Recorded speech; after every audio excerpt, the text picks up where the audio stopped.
Does being gay make you a communist? The US government thought so.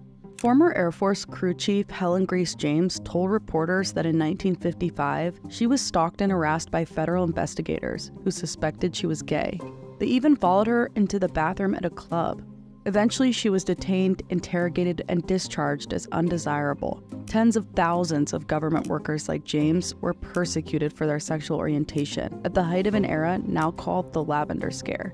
One of the earliest Lavender Scare initiatives came from the National Park Service. In 1947, U.S. Park Police started a sex perversion elimination program that allowed them to target and intimidate gay people. Some sources cited that more than 500 arrests were made under this act.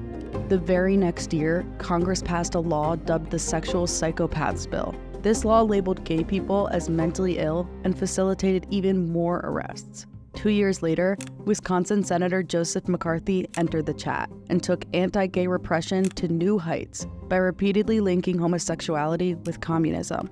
As a result, Congress went all out on punishing any employee suspected of being gay. Unfortunately, it had more success in finding gay people than communists. Unlike the Red Scare, however, the Lavender Scare lasted more than 2 decades and also reportedly impacted many more lives.